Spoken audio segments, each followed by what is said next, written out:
我进宫时就给自己算了一卦，卦象显示啥也不干，躺着就能赢。从此便开启了吃吃睡睡的咸鱼生涯。选秀不去，给皇后请安。装病，皇上翻牌子，感冒发烧一条龙安排上。后宫妃嫔们斗得你死我活，我在冷宫隔壁的小破院里睡得天昏地暗。翠花看着我这副死样，简直处在崩溃边缘。主子，您快醒醒啊！她掀开我洗得发白的棉被，一脸痛心疾首。隔壁新来的陈答应昨个在御花园假摔，成功截胡了皇上，今儿一早都进封贵人了。她指着门外，语气更是焦急。您再躺下去，咱这听雨轩都要长蘑菇了。我翻身裹紧被角，睡眼惺忪的嘟囔：长蘑菇好啊，晚上加餐小鸡炖蘑菇。翠花气得直跺脚，看着我不争气的样子。主子，您进宫3年了，连皇上的面都没见过，您就不怕老死宫中吗？我半睁开眼，语重心长地看着他。翠花，这你就不懂了。我掰着手指头给他分析利弊。你看那陈答应，为了假摔练了半个月的瑜伽，腰都快断了啊。再看那刘德妃，为了争宠，天天喝那苦得要命的坐胎药。指了指舒服躺着的自己，我一脸得意。我呢，我只要躺着，不仅不用干活，每个月还能领2两银子的低保。我总结出了我的人生哲学。这叫什么？这叫带薪休假，人生巅峰。翠花被噎住了，只能跑去院子里数蚂蚁。而我心里清楚原因，其实我没告诉翠花。我不争宠，不仅是因为懒，更是因为我那家传绝学鉴茶术。想起家里的环境，我不禁打了个寒战。我家4口人，除了我娘，全是顶级绿茶。我那庶妹，也就是现在的当朝贵妃，那段位高的离谱。我很清楚自己的斤两，坚决不凑热闹。我若是一头扎进这后宫的染缸里，要么被他们卷死，要么忍不住大杀四方累死。为了贯彻我的卦象，我做出了决定。不管是卷死还是累死，都违背了我躺着赢的卦象，所以我决定苟着。那天晚上实在馋得慌，我在院落角落架起了火堆，烤了2只从御膳房顺来的红薯。红薯烤得滋滋冒油，香气四溢，简直比龙肝凤髓还诱人。刚剥开一块焦黄的红薯皮，墙头忽然传来一声闷响，扑通！我手一抖，借着火光看清了那个黑衣人。只见他正四仰八叉地躺在墙根底下，胸口插着断剑，血流得跟我上个月来癸水似的。我愣了3秒，脑海里闪过无数话本情节。按照一般小说的套路，这时候我应该冲过去救人，开启一段虐恋情深。但我看了看手里的红薯，我很清醒，但我不是一般人，我是咸鱼。我啃了一口红薯，对着屋内大喊：翠花，埋人！黑衣人被我不按套路出牌惊到了，强撑着抬头：救我！声音虽好听，但我只觉得麻烦，可惜听着像个麻烦精。我叹了口气，蹲得离他远远的。大哥，这是后宫，你一男的大半夜翻墙进来，还带着伤。我摊着手跟他摆事实讲道理。我要是救了你，明天我就得因为私通刺客被进猪笼。看着他快断气的样子，我继续吐槽：我要是不救你，你死这儿了，我还得费劲把你拖出去埋了。你说你是不是克我？他咳出一口血，咬牙切齿地挤出一句话：我有银子。我眼睛瞬间亮了，立马换了副嘴脸。成交。把人拖进柴房后，我拿出了私藏的药粉，其实是上次装病没吃完的消炎片磨成的粉。他靠在柴火堆上，虚弱地问道：你叫什么？我拍了拍手上的药粉，一脸正气：叫我雷锋。行了，伤口处理好了，那半截箭头卡得深，我拔不出来，你自己命大就活，命短就嘎。我伸出手，毫不客气地讨债。记得把诊金付一下，500两，概不赊账。他嘴角抽搐，扔给我一块玉佩。这个抵500两。我看着玉佩上的图案，有些嫌弃。哟，上好的羊脂玉，怎么还刻着一条虫？他冷冷地纠正我，眼神鄙视。这是龙，这玉佩能在京城买3座宅子。我喜滋滋地收好玉佩，转身就走。大哥，你好好养伤，饿了啃干柴，渴了喝雨水，千万别出来吓人。第二天一早，翠花惊恐地跑进来：主子，不好了！听说昨晚皇上遇刺了，现在御林军正在挨宫挨院的搜查刺客呢。我差点把稀饭喷出来，心里咯噔一下。皇上遇刺？昨晚那个黑衣人？摸着怀里的玉佩，我只觉得烫手。那玩意儿刻的不会是真龙吧？我强作镇定，放下碗筷。搜到哪儿了？翠花急得团团转。快到咱们听雨轩了。主子，咱们这儿偏僻，平时也没人来，万一……院门被一脚踹开，御林军统领冷着脸下令：搜！我心里一凉，还没想好对策，柴房门开了，完犊子！柴房里还关着那个烫手山芋呢。换了一身旧长衫的男人走了出来，气场逼人。他虽然脸色依旧苍白，但背脊挺得笔直，那股子从骨子里透出来的威压，竟然比御林军统领还要强上几分。统领一看清他的脸，吓得直接跪下。皇，男人一声厉喝，打断了统领。荒唐，真是没想到，这冷宫偏院竟然如此破败。统领磕头如捣蒜，浑身发抖。微臣护驾来迟，请那个公子恕罪。我一脸懵逼地看着这反转，啥情况？这刺客还会催眠术？他转过头，似笑非笑地看着我。爱妃，昨夜照顾朕一宿，辛苦了。听着这称呼，我感觉天都要塌了。原来我那个躺着就能赢的卦象是特么这个意思。自从那天暴露后，季伯牙就像发现了新玩具，他不仅没治我的罪，反而隔三差五就往我这破院子里跑。季伯牙坐在我对面，理直气壮地剥着我的花生。朕的玉佩都给你了，你还要500两。我看着满地花生壳，据理力争。那是抵押物，抵押物懂不懂？再说了，您可是皇上，95之尊，一条命就值3座宅子。季伯牙动作一顿，挑眉看我。那爱妃觉得朕值多少？我毫不犹豫地竖起大拇指。无价之宝，所以得加钱。季伯牙笑得像只老狐狸，身子前倾。钱没有，人有一个。要不朕把自己赔给你。我吓得后仰，连连摆手。别，您这尊大佛我可供不起，您还是去祸害前面那些想要为您生猴子的姐姐妹妹们吧。他眯起眼，眼神危险。爱妃，这是在把朕往外推。我立刻掏出手帕，假装擦泪，戏精上身。臣妾只是有自知之明，蒲柳之姿，又懒又馋，哪配得上皇上的英明神武？捂着脸，我继续哭诉。臣妾只想安安静静的做一条咸鱼，不想卷入后宫的血雨腥风啊！季伯牙也不拆穿，慢悠悠地说道：晚了，朕刚才进来的时候，看见你的好妹妹沈贵妃正带着一群人往这边赶呢。我噌地站起来，对着翠花大吼：你怎么不早说？翠花，快把我的病号符拿来，还有那个辣椒水，快给我眼睛上抹点。1刻钟后，沈贵妃气势汹汹地杀进来了。彼时我正虚弱地躺在躺椅上，脸上惨白如纸，眼神涣散，时不时还要咳2声。沈贵妃一进门，茶味就扑面而来。哟，姐姐这是怎么了？她嫌弃地看了我一眼，面上却装得楚楚可怜。听说姐姐病了，妹妹特意来看看。怎么这院子里连个伺候的人都没有？我心里冷笑，真是教科书级别的绿茶。妹妹虽然也不宽裕，但记忆机总是有的。我虚弱地指了指桌上的凉水。妹妹有心了，姐姐什么都不缺，就缺一口热乎气。妹妹既然来了，能不能帮姐姐把水热一热？沈贵妃愣了一下，丫鬟立马护住。大胆！娘娘千金之躯，怎么能干这种粗活？我顺势滑倒在地，带翻了桌子，哐当趴在地上。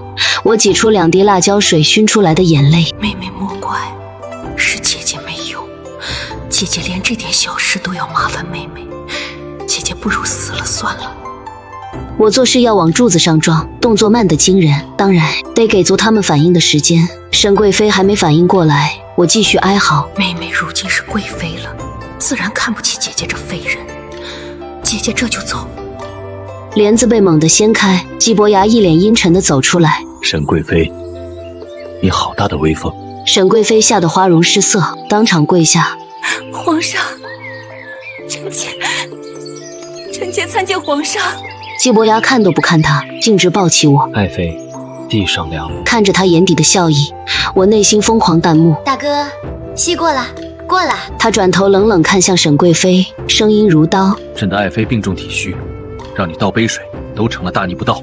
沈贵妃瑟瑟发抖，眼泪直流。皇上明鉴，臣妾不知皇上在此，臣妾只是……季伯牙根本不听解释。只是什么？只是觉得朕的爱妃好欺负，还是觉得这后宫是你沈家的天下？沈贵妃吓得头都磕破了。妾不敢，臣妾冤枉啊！季伯牙挥挥手，下了逐客令。行了，既然你这么喜欢伺候人，那就去御膳房烧火吧。什么时候学会把水烧热了，什么时候再回来。等沈贵妃晕过去被拖走，季伯牙把我扔回椅子。朕这出戏配合的可还好？我擦掉脸上的面粉，翻了个白眼。唉，皇上，您这是把臣妾往火坑里推啊！沈贵妃她爹可是丞相。他喝了口凉水，一脸不在乎。有朕给你撑腰，你就算把天捅个窟窿，朕也能给你补上。我警惕地看着他，总觉得有诈。皇上，您这么殷勤，该不会是看上臣妾的钱了吧？姬伯牙喷了一口水，突然欺身而上，他双手撑在躺椅两侧，将我困住。那张俊脸近在咫尺，他声音低哑，眼神幽深。沈右楚，你是不是真傻还是装傻？朕看上的是你这个人。我心跳加速，只能干笑。那个皇上，咱们有话好好说，能不能先起开？臣妾有幽闭恐惧症。他耍起了赖皮，纹丝不动。不起，你给朕算的卦不是说躺着就能赢吗？朕现在就在让你赢。我不解地看着他，什么意思？他勾起嘴角，手指玩弄着我的头发。从今天开始，你这只咸鱼得翻身了，朕要封你为后。我垂死病中惊坐起，一把推开他。不是，我不干，当皇后会过劳死的，我拒绝，我要退货。他整理了一下衣襟，圣旨以下，抗旨者抄没家产。听说你那个小金库里藏了不少好东西。我瞬间石化，心在滴血。这哪里是躺赢，这分明是躺平了，任人宰割。季伯牙走到门口，回头冲我眨眼。哦，对了，皇后今晚要侍寝，爱妃洗干净等着朕。当晚，翠花突然一脸惨白地跑进来。主子，出大事了！她递给我一张皱巴巴的纸条，这是刚刚有人射在柱子上的，是给您的。借着烛光，我看清了上面的字。不想让他知道你那晚在红薯里下的毒，今晚子时冷宫枯井见。我手一抖，纸条落地，心里发慌。那晚的红薯里，我居然是为了助眠加了料，难道那个没晕倒的季伯牙是假的？门外的催促声像催命符一样响起。吉时已到，请娘娘沐浴更衣。我深吸一口气，做出了决定。翠花，如果半个时辰后我没回来，你就去御书房门口上吊，把先帝的棺材板都铺开。翠花眼泪汪汪地抓着我。主子，您这是要越狱吗？带上奴婢吧。我藏好修眉刀，眼神坚定。不，我要去单刀赴会。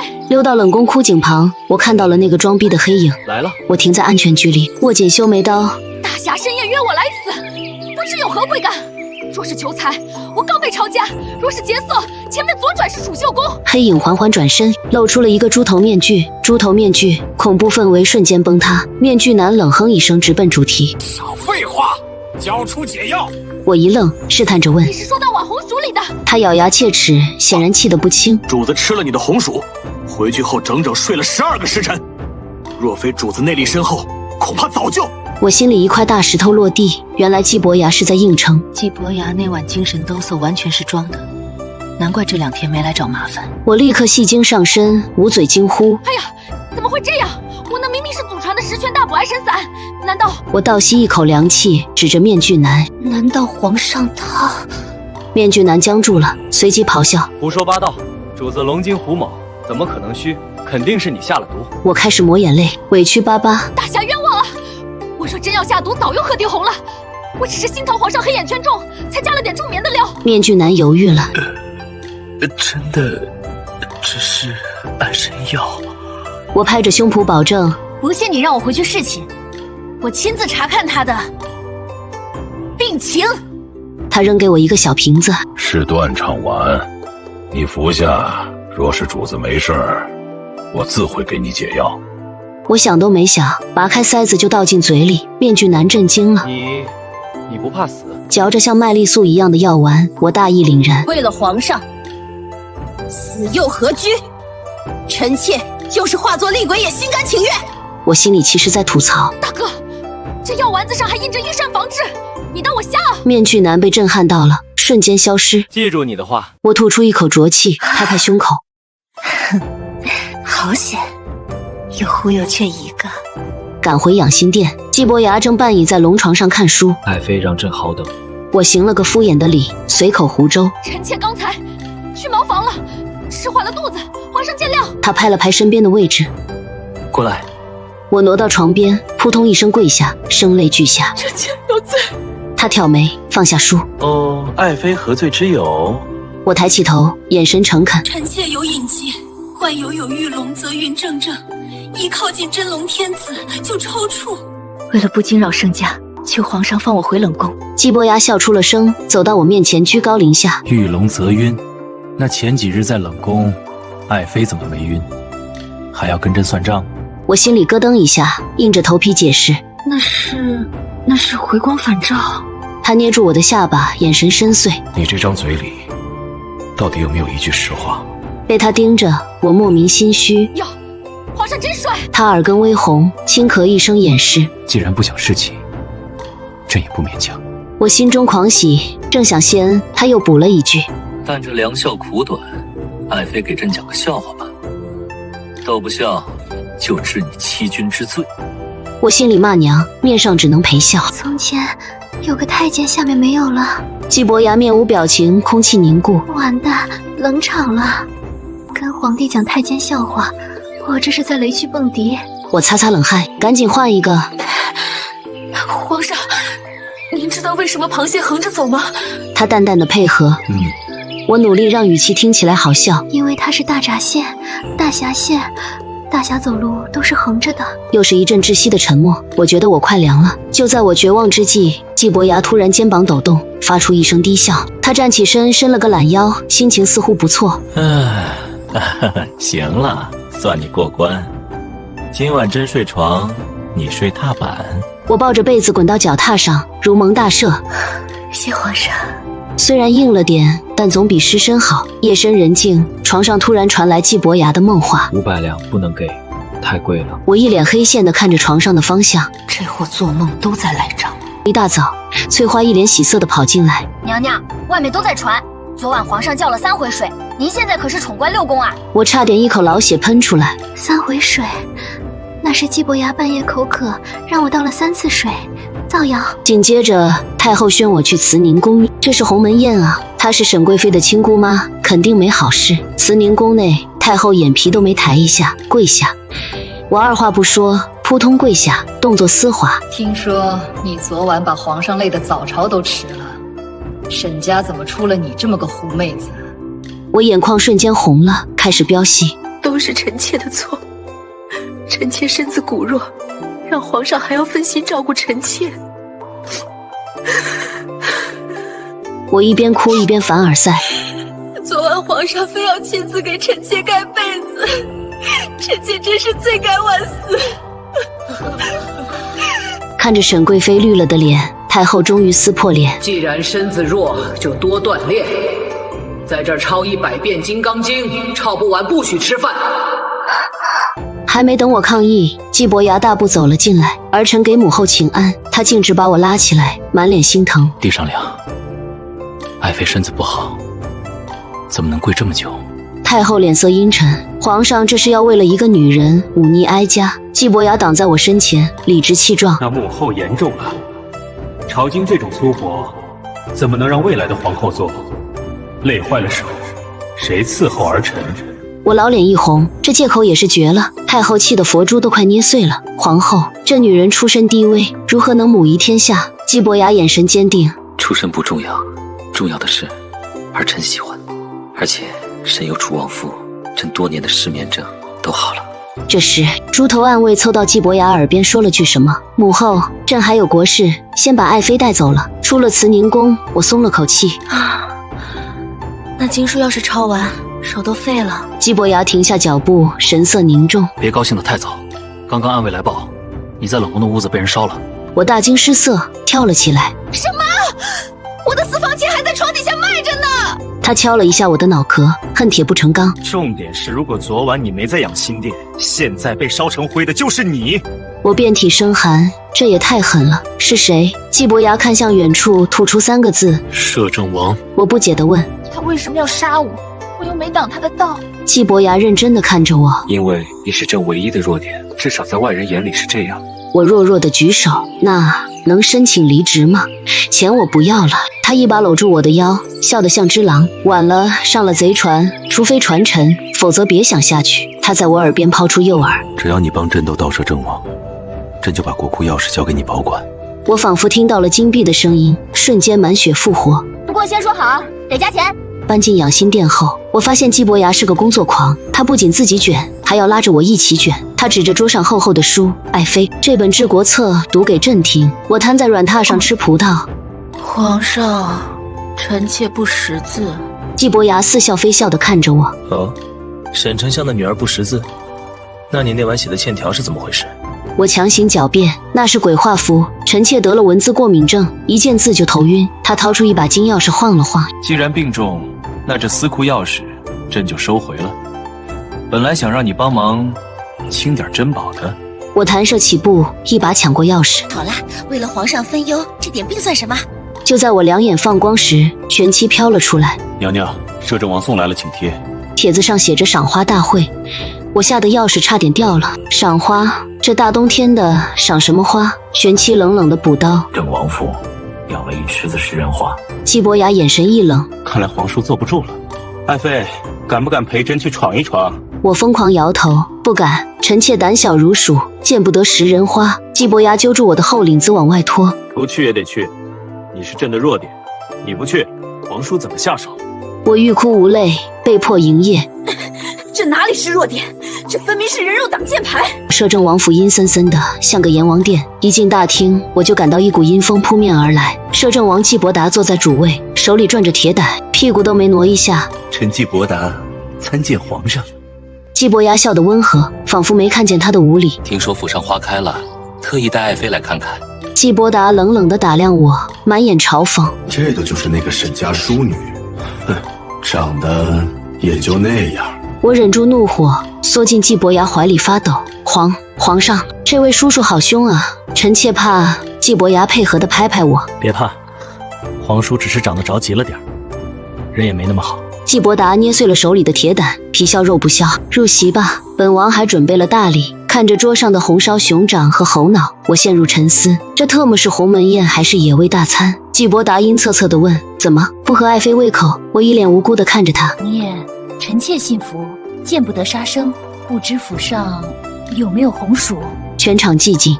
季伯达像看傻子一样。红薯？我用力点头，一脸向往。对啊，烤红薯要流油的那种。季伯达嘴角抽搐，咬牙切齿。来人，去给贵妃娘娘烤红薯，要流油的。吃着红薯，季伯达的大礼来了。美人计，一名叫苏清婉的美女跳完舞，含情脉脉地看着季伯牙。季伯达得意地介绍：本王义女仰慕皇上已久，不知皇上可愿纳她入宫。季伯牙还没说话，我一把拉住苏清婉的手，眼泪汪汪。妹妹，这皇宫去不得。苏清婉愣住了，为何？我指着季伯牙的龙袍，痛心疾首。妹妹有所不知，皇上他穷啊。看着众人震惊的表情，我继续演。这龙袍都穿3年了，老公连饭都吃不饱，我都得靠烤红薯度日。妹妹进了宫，岂不是要喝西北风？苏清婉看着我手里的红薯动摇了，我又凑过去补了一刀。再说了，皇上他不仅穷，他还不行。季伯牙一口酒喷在了季伯达脸上，季伯达抹了一把脸，暴怒拍桌：沈右楚，你满口胡言乱语！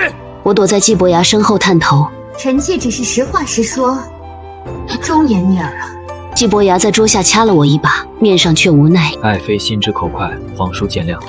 既然苏姑娘怕吃苦，那就算了吧。苏清婉赶紧告退，跑得比兔子还快。清婉告退。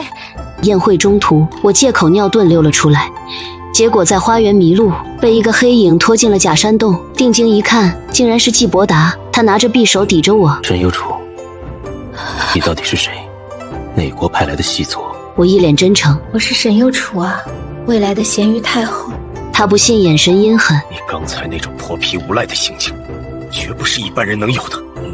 开个价吧，小皇帝给你多少，本王出双倍。我眼睛一亮，但想到了那把国库钥匙，拒绝内卷，从我做起。跟着季伯达肯定得996。我一脸遗憾的拒绝：王爷，臣妾做不到啊，臣妾中了皇上的含笑半步癫，背叛他会笑死的。季伯达看我就像看智障，滚！我麻溜的滚了，身后传来他的威胁：既然不能为我所用，今晚就是你们的死期。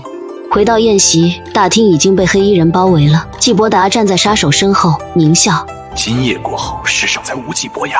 季伯牙淡定的招手：朕给你留了块最好的红薯，我穿过杀手包围圈，坐到他身边啃红薯。皇上，这红薯有点凉了，差评。他帮我擦擦嘴。没事，待会儿拿皇叔的人头给你热一热。纪伯达大怒下令。房梁上突然跳下12个戴着生肖面具的黑衣人，猪头玄七怒吼：“保护主子！”局势瞬间逆转，纪伯达扔下烟雾弹想跑，不好 ，BOSS 要跑，他正好踩到了我刚才随手扔的西瓜皮，不可一世的摄政王滑行3米，脑袋磕在门槛上晕了过去，全场死寂。纪伯牙看着我笑，爱妃果然是一员福将，我深藏功与名，机操物六，这叫咸鱼神掌，咸鱼之西瓜皮战术。摄政王倒台，我终于拿到了国库钥匙。当我激动地打开大门时，整个人傻眼了。空荡荡的大厅只有老鼠，连个铜板都没有。桌上留着纪伯牙的字条：“朕说过，朕穷，以后全靠爱妃精打细算了。”我瘫坐在地，发出怒吼：“不要！你个大骗子！我要退货！”太监总管捧着账本，笑眯眯地走进来：“娘娘，皇上说今晚想吃火锅，食材费还得您先垫着。”看着那堆烂账，我嘴角勾起一抹冷笑。既然让我管钱，那这皇宫里的规矩可就得改了。我拍拍屁股站起来，眼神犀利：“翠花，拿算盘来，本宫要让这群凡人知道什么叫资本家的险恶。”